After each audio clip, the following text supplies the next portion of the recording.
Hi, I'm very pleased to be with you and to share with you something which is a result of years of research about the SecureCattle product, which is proposed by Science and the RCA being a research institute. My name is Patrick Paja. I'm professor of ethology and animal welfare science, and I'm also head of research in the RCA and scientific and technical director of Science. I will try to explain what is the benefit of working with chemical communication.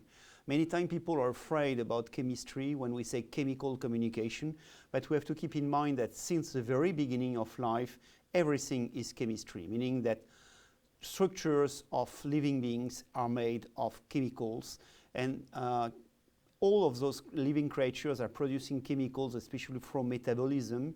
And this metabolism, meaning using what you are obtaining from your feed and by eating, is something that will create some profiles with the association of different volatile chemicals. And along the evolution, it became what is known as pheromones. So what is the SecureCattle product? SecureCattle is a semiochemical product. Semiochemical is coming from two Greek words. Semios in ancient Greek means signal, information, and chemical is a substance.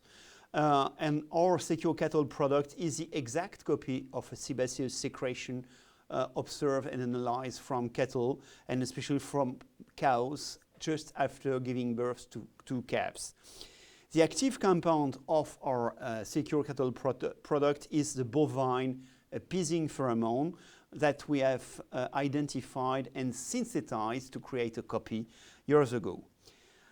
Pheromones, despite an apparent analogy, are not hormones. They have nothing in common with hormones. They are not released in the blood. By definition, an hormone is a compound which is released in your blood and that will directly modify different physiological functions. Pheromones are released in the environment, in the air for terrestrial species, in water for aquatic species, and this compound will be caught by some specific organs. And so what is interesting is that those compounds that will directly modify the behavior and the physiology are not subjected to any regulation which is used for hormones. Another very crucial point for us working in the field of livestock species and animal production is that the product will have no residue coming from the product, nothing in meat, milk, leather, fur, whatever. So it's very important because it's a very interesting way to influence animals to modify and optimize their physiology. How is SecureCattle detected by cattle? It's a perception through olfactory cues, but it's not the olfactory system, meaning that it's not detected the same way as odors. It's detected by a special organ which is sitting over the palate, which is named the vomeronasal organ. It was previously known as Jacobson organ. This organ, as we can see on the drawing, is connected with the nasal cavities and with the oral cavity. We have, for each animal, two vomeronasal organs, one left, one right, and they will throw a special behavior, which is named phlegmon. Phlegmon is describing the special movement of the lip, and when the upper lip is moving up, it is opening a hole which is just on the palate, and this hole will give access to the two vomeronasal organs. Inside the vomeronasal organs, we have some specific neurons with receptors, and they will catch the message introduced with a mixture of saliva and some special other compounds released into the mouth, and that will carry the pheromone product, the pheromone message up to the neurons, and from this organ, it will go straight to the brain and especially to the limbic system, and including the hypothalamus being the part of the brain that will influence the hormonal secretions. But in our case, with the maternal pheromones, it will be influencing the limbic system, and especially will control all the part of this system that is responsible for fear and aggressive reactions. SecureCattle has all the products developed by our research institute, and also in a second way manufactured and launched by science, have been controlled with a lot of scientific research. And as you will see, each time we are claiming some effect, it is proven with double blind, meaning we have always groups treated with a product and a group treated with what we name a placebo, meaning the product which has no pheromone inside it. Nobody knows what is what, except the people who have prepared the product, but the practitioners on field and the farmers responsible for the animals will be ignoring until the end of the study what has been used with each animal. And so all those studies have been published in international peer-reviewed journals, making that with all these products we arrive with a high level of scientific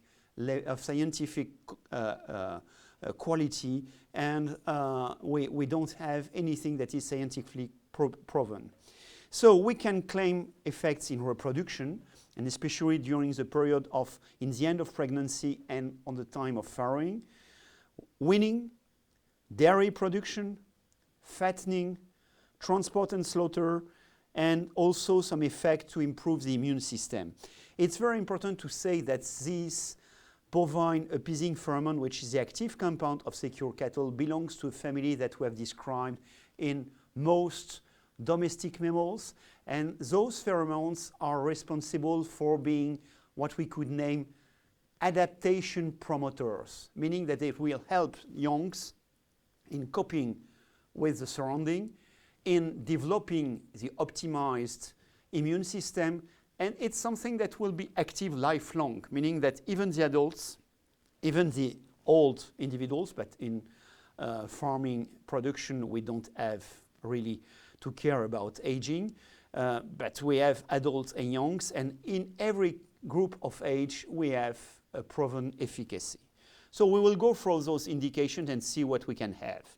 Regarding reproduction, different studies have been have been conducted by our institute, but there is an interesting study with Prime Holstein in dairy cattle in Peru, with a product administered 1 week before and 1 week after parturition. Each time you have the reference of the paper.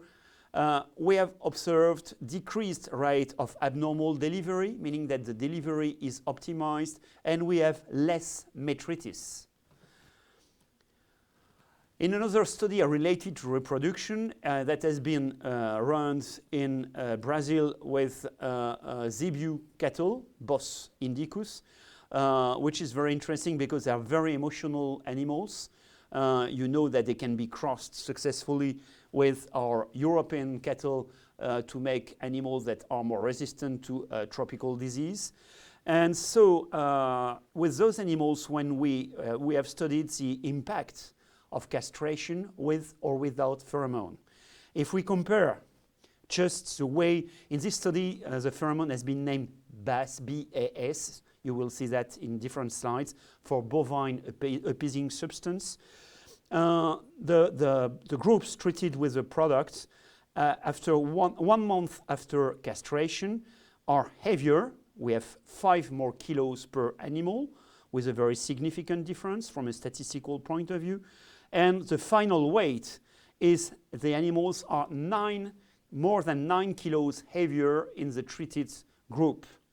If we look also at the average daily gain as an evidence, it's much better in the animals treated with the pheromone. So again, it's a study that has been published in 2020.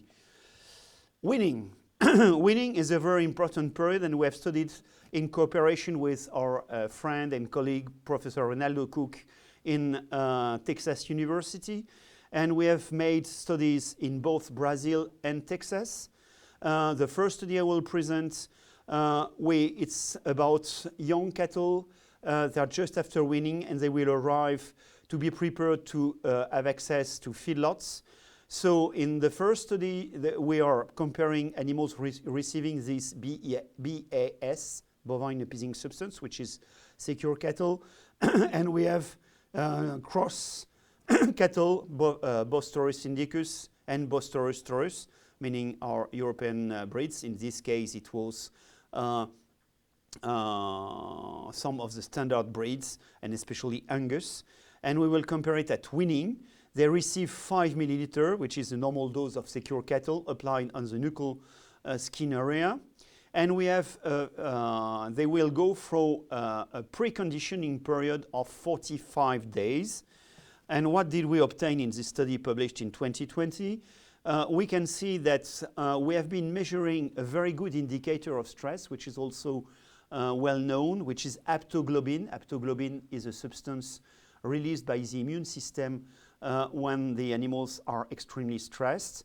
And we can see, if we compare the non-treated animals in yellow and the animals treated with a pheromone, that related to the first period, the 2 first weeks after weaning, we have a very significant effect, very significant difference in favor of the treated animals with less aptoglobin, which means that the immune system is less harassed by this stressful period. And we will go to a more with adaptation that you perfectly know after 1.5 months post-weaning. It's very interesting also to look at the consequences regarding the weight. If we study the body weight presented in kilos, in the end of the first 2 weeks post-weaning, and we had animals that were exactly having the same weight initially, 235 kilos, we have 3 kilos much in the treated group after 2 weeks, and we will have still 3 kilos more in the treated group at 45 days, meaning that even if, as we've seen, the impact, physiological impact of stress was finished after 1.5 months, we still have the benefit of the pheromone, meaning that the animals have no decrease in their growing capabilities, as we can observe with the average daily gain, which is the second part of this table. So when we have observed that, we knew that it was promising, but it was needing more data.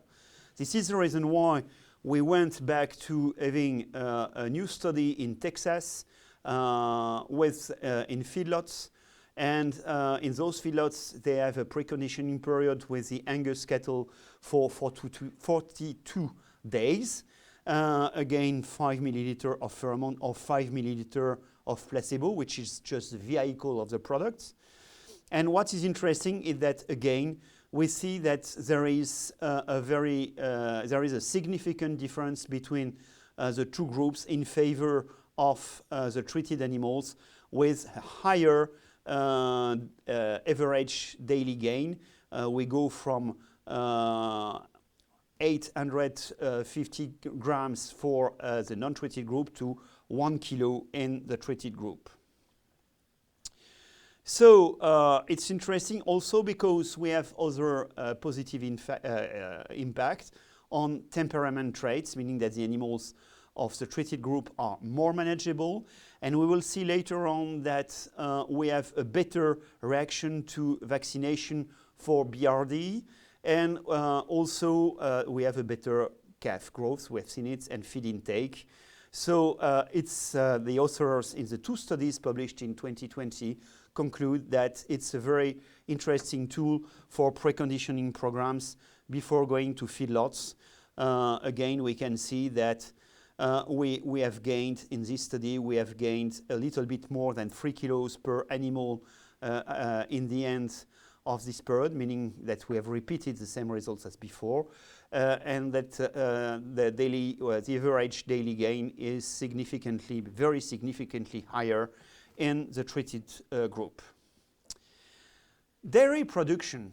Dairy production is very interesting because stress will have a double influence on the milk production, because stress will decrease the secretion of oxytocin, which is compulsory to have a good ejection, a good release of the milk.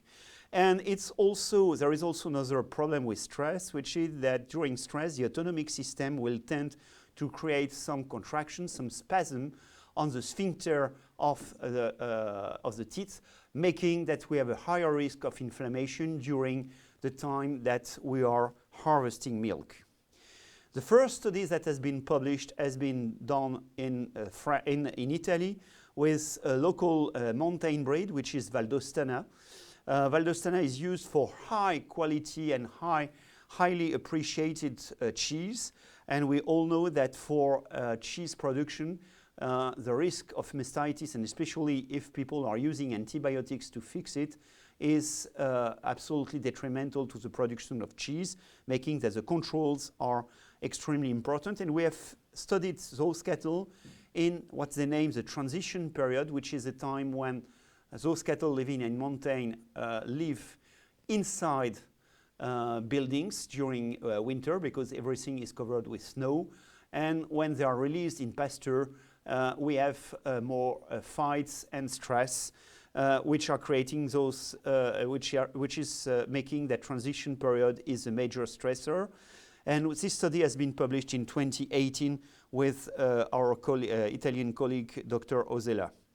So what we have observed between all the criterion we have studied was that we had significantly and sometimes highly significant difference regarding the milk production, the number of kilos of milk obtained per day, because we go from 15.18 kilos from the control group to 16, a little bit less than 17 kilos in the control group, in the treated group.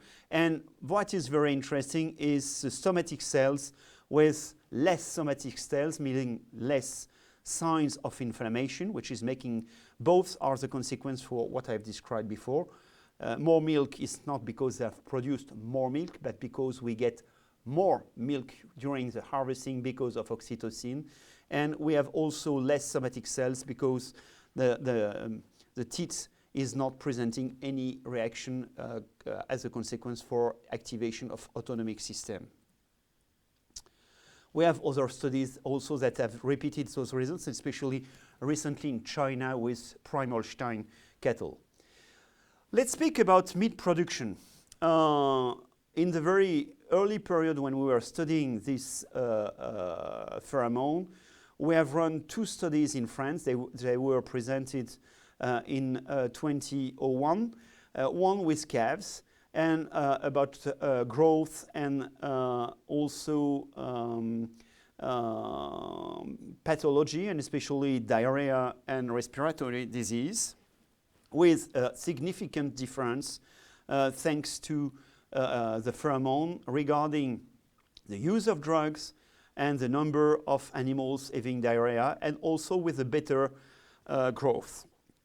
In young cattle also we published a study with a highly significant difference for daily weight gain in meat cattle that were produced in the French on the French territory. Other studies that we will see in more detailed data have been run with Professor Cook's team in both Brazil and USA.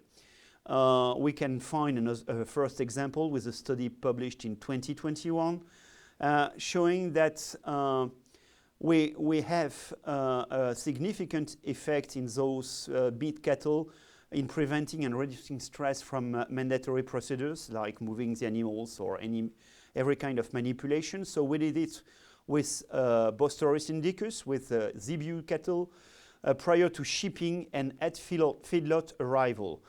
The animals were, we had 100 yearling bulls weighing 350 kilos, and we had a follow-up of 108 days. What we have observed again is are very interesting results, because some cattle were receiving, in relationship with being transported from the preconditioning place to the final feedlot, they were receiving the product on loading and some others just on arrival. What we've observed is a difference, a significant difference in favor of the two treated groups, but with a better result when the product was used before loading, with the same impact on average daily gain, and with the quality of the carcasses and with the weight of the carcasses. It's very interesting because each time we observe that we have a very positive effect in both cases, meaning using the product on loading or on arrival, but every time it's better, or most of the time it's better if we treat on loading. And this is a characteristic with the use of those maternal pheromones, which is that it's much better if we anticipate predictable stress. And so this result, which is emphasized in the paper published by Fonseca and all in 2021, insists that it's much more interesting to administer the product prior to transport. Again, I underline it by anticipating. Another study is related to slaughter up to the slaughterhouse, which is a critical phase for the animals and with a lot of economical consequences. And for example, when we do that in countries like USA or Brazil, you have a lot of downgraded carcasses, not to say that in some cases we have a complete loss of the most precious part of the carcasses because the animals are kicking each other during transport and during loading and downloading. And the animals will have hematomas on the rear part of the body, the most precious one, with a lot of consequences for the meat industry. So what we have observed is that in addition to a lower loss of weight for the animals, we have measuring the pH, a very positive consequence of the use of the pheromone, making that we have reduced the rate of dark cutters, which is a big problem with meat cattle. I will finish with the improvement of the immune system, which is again something we have observed in other species like horse, like pigs, like also in birds with poultry, with the use of maternal pheromones. We have an improvement of the immune system. And in this study published in 2020, we have a significant effect on the production of antibodies when we vaccinate for BVDV type 1 and 2. We have some positive tendencies, and we did not reach significance because of not having enough animals. It was also with Angus cattle, but we have positive reactions, positive tendencies for BRSV and for PI3 virus, so parainfluenza virus. So it's a very interesting effect. And we have also an effect regarding BRD, which is also shown in another paper published in France in 2022 with the expression of cytokine genes, showing that we have less animals when they are treated, they have less animal expressing the disease. And in this study published by the American team in 2020, they have shown that there is an earlier detection of BRD in the treated animals, making with a very important consequence, which is that because the appeasing effects have facilitated the recognition of early behavioral signs of the disease, the vets in charge will be more effective in the treatment. And if we look at that, compared with a non-treated group, the treated group has more success with the first or the second treatment required to fix the disease. So it's very interesting because it means that using the pheromone makes that infections could be detected, and especially in the case of BRD, will be detected earlier with a better success and less morbidity and mortality. So I conclude with that, with saying that we can say that in modern cattle production, and especially with the new requirements of the authorities, but also of the consumers, the use of maternal bovine pheromone is very interesting, with restoring all the coping capabilities of the animals, not only on behavioral, at behavioral level, but also as a way to make them capable to cope with the microbial viral environment, and leading to less use of drugs and less loss of quality in the final product. I thank you very much for your attention, and will be happy to explain or answer any possible question.